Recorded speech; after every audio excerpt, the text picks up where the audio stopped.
Hello everyone, welcome back to Mathtivities. Today we're going to be talking about powers. This is a key concept in algebra and algebra 2. Now you might be wondering, well, what are powers? Well, powers is when you have your variable x, or just any number, but in this case we're just going to call it x. It's going to be risen, this is the power here, to or any other number. And what this means is you have your variable multiplied by itself however many of times this is. So 2 would be x times x, x to the third would be x times x times x. 2, there's 2 here and there's 2 x's. There's 3 here and there's 3 x's. This is similar to how multiplication works. For example, 3 times b is equal to b plus b plus b. There are 3 b's. Now, why is this concept important? Well, dealing with powers can be exceptionally tricky because you're multiplying everything. So when you have a power, let's say with your base x, I've kind of already spoiled it, but this number is called the base. Essentially what this means is that this is the number that it will be multiplying by itself a amount of times. So if we have x to the fourth, and we say x is equal to 2, we can say that it's 2 times 2 times 2 times 2. There are 4 2's. Okay, let's get into some rules of powers. Say I have a base x. Let's say I raise it to the a power. Let's say I have another base x. Say I raise it to the b power. And raise just means it's the notation of how many times it will be multiplying with itself. Let's say we wanted to multiply these two. You can only multiply powers with the same bases. So if this were base 3x, you would not be able to multiply it. However, there are some cases where you can algebraically change this to factor out the 3, but we will not cover that in this video. For now, when we want to multiply these two numbers, we can say this is equal to x to the a plus b. Again, when you multiply two powers, you can just add the exponents and put it as the exponent. So if we have x to the third times x to the second, a and b, we can say this is equal to x to the fifth. Now, for division, so you're dividing these two, we can say that x to the a divided by x to the b is equal to x to the a minus b. When you divide powers of the same base, you can subtract their exponents as long as it has the same base. Very simple. This can be rewritten in standardized fraction form, x to the a, x to the b. Now, notation, very important here. Parentheses, as part of general mathematics, mean that whatever is inside the parentheses must happen first before any other action can take place.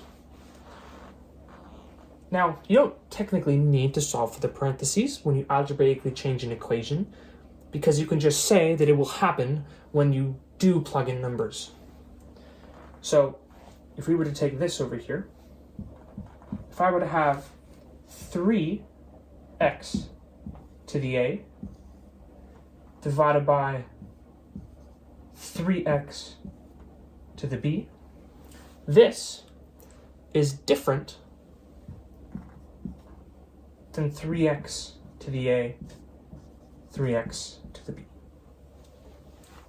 Why is this different? Well, it is the parentheses.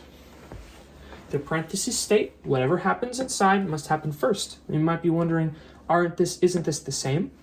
Well, no, because remember, when you have something to a power, you're multiplying what is ever inside your power times the number of times of your power. So this is equivalent to 3x times 3x dot dot dot, however b many times. But this down here is 3 times, because when you don't have a parentheses, it implies the parentheses is here, x times x dot dot dot, however many b times.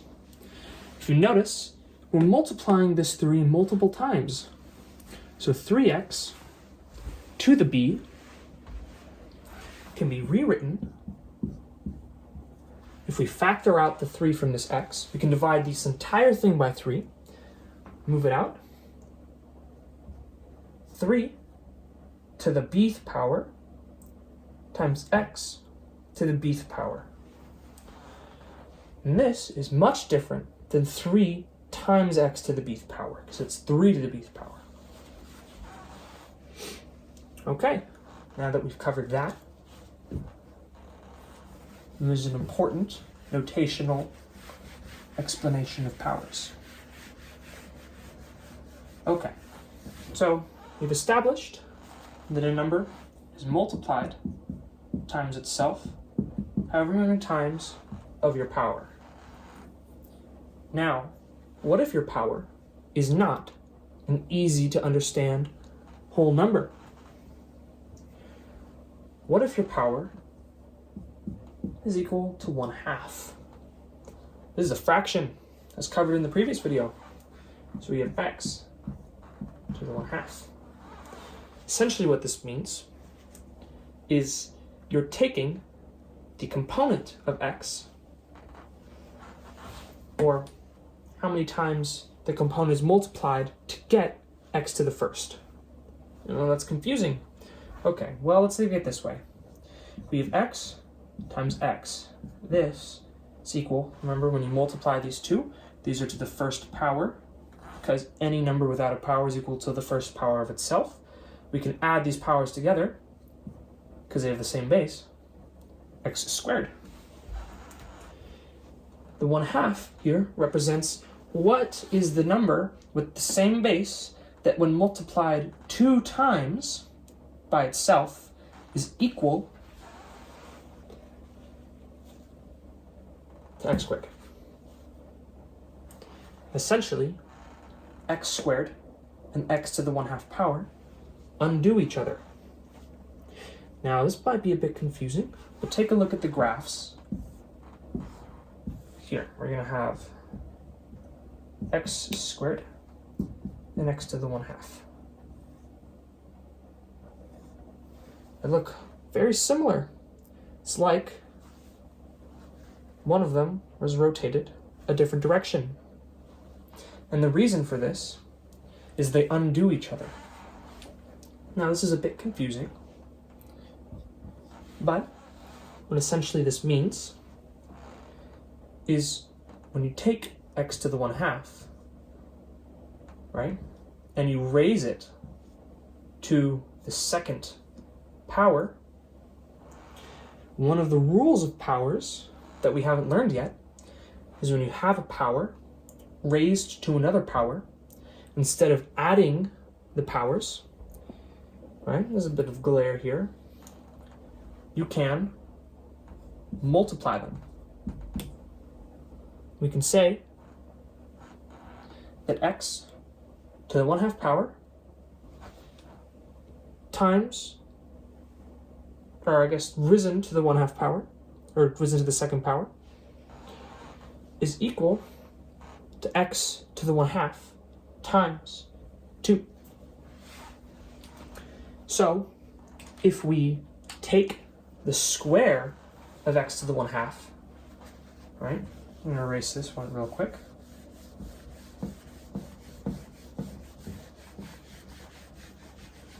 If we take x to the 1/2 and we square it, as stated before, this can be rewritten as x to the 1/2 times x to the 1/2. And what we learned earlier, we have the same base and we have these powers, so we can add the powers together. This equals x to the 1/2 plus 1/2, which is equal to x to the first, which is just equal to x. So we've learned that x to the 1/2 squared is equal to x. Now, when does x to the 1/2 actually appear?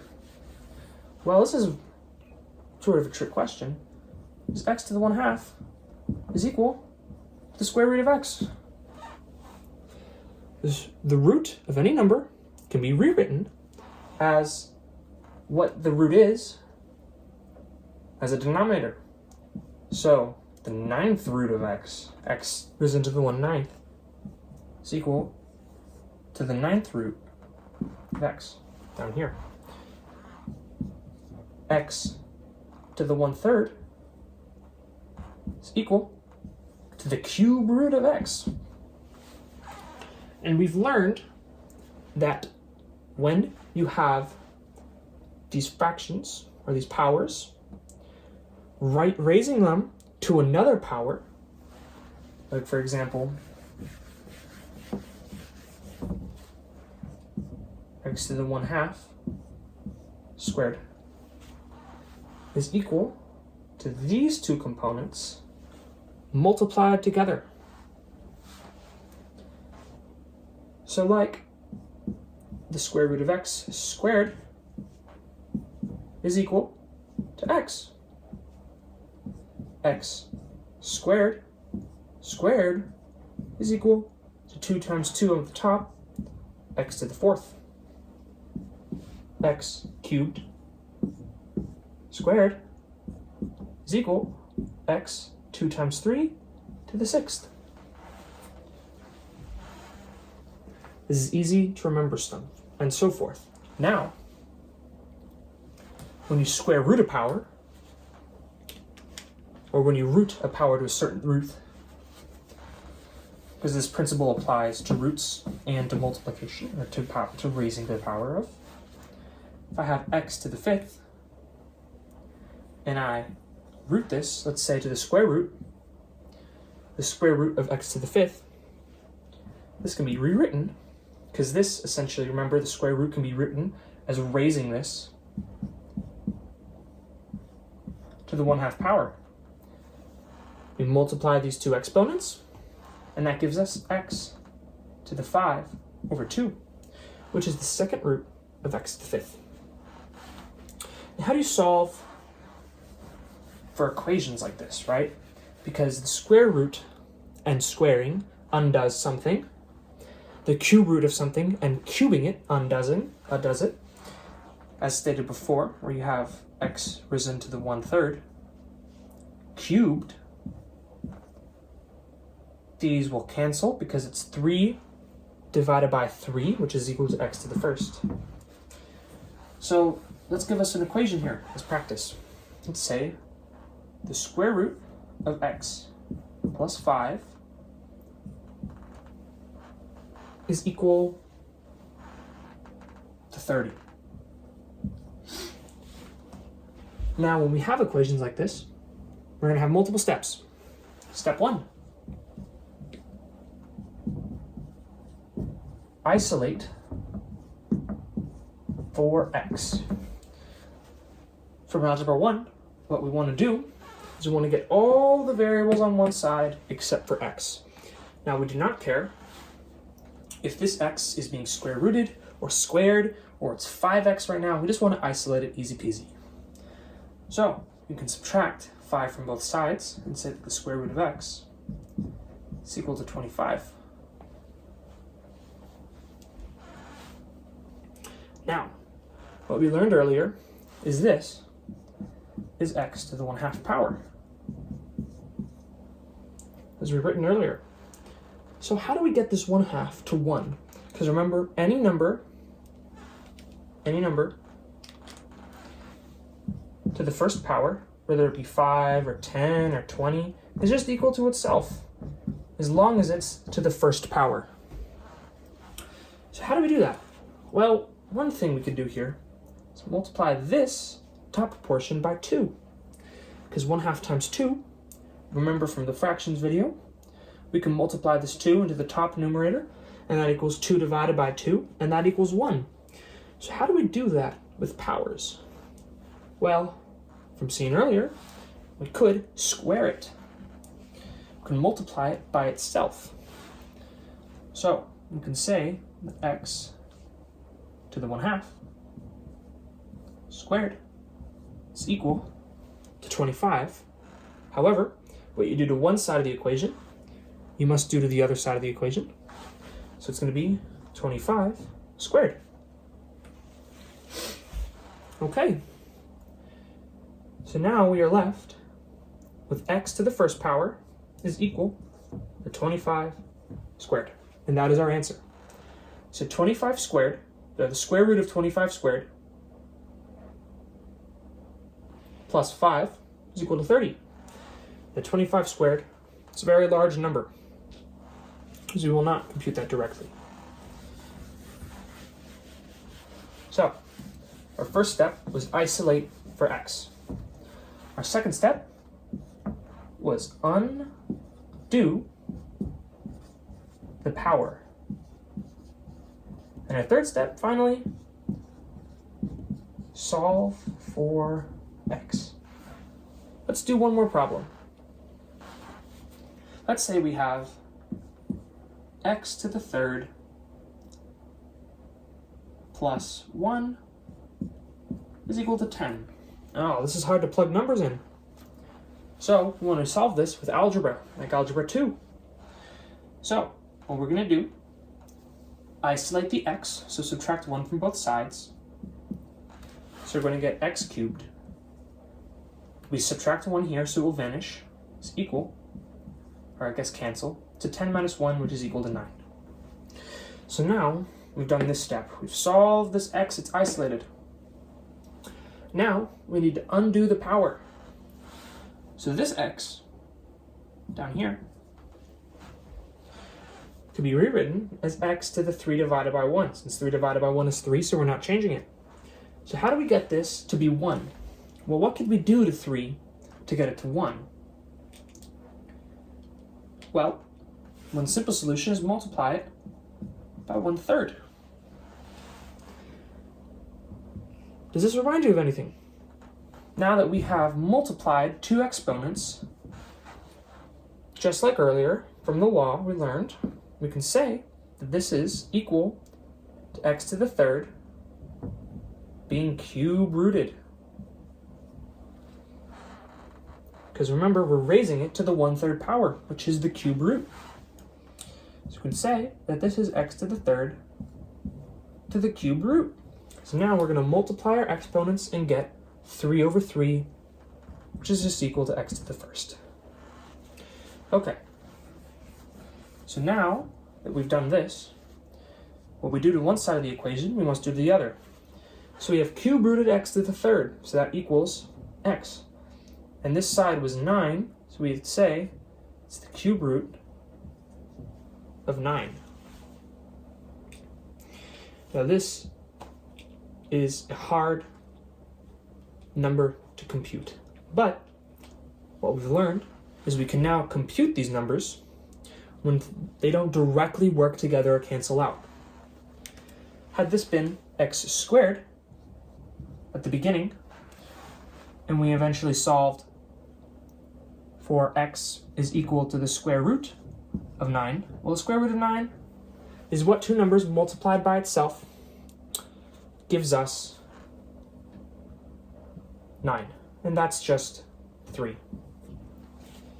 But our equation down here, x must be equal to the third root of 9.